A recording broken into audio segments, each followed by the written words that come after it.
اللہ کی رضا کا حقیقی معیار: ایک شخص اللہ کا فرما بردار ہے، دوسرا اللہ کا نافرمان ہے۔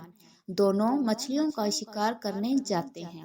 ایک اپنے بتوں کا نام لیتا ہے اور جال پھینکتا ہے، اس کے جال میں مچھلیاں آتی ہیں۔ دوسرا اللہ کا نام لیتا ہے اور جال پھینکتا ہے، اس کے جال میں کچھ نہیں آتا۔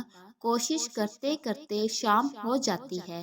وہ اللہ کا نافرمان، غیر اللہ کا پکارنے والا، اپنی مچھلیوں کا تھیلا بھر کر لاتا ہے، اور یہ اللہ کا ماننے والا اپنا تھیلا خالی لے کر آتا ہے۔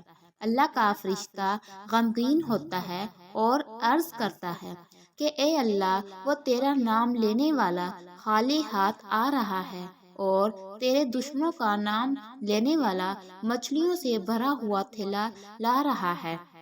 اس پر اللہ رب العزت فرشتوں کو ان دونوں کا آخرت میں ٹھکانہ دکھاتے ہوئے کہتا ہے کہ دیکھ، جو مچھلیاں بھر کے لا رہا ہے، اس کا ٹھکانہ جہنم ہے۔ مچھلیاں اس کے کس کام کی، اور جو خالی ہاتھ آ رہا ہے، اس کا مسکن یہ جنت ہے، اور اس کا کوئی بدل نہیں۔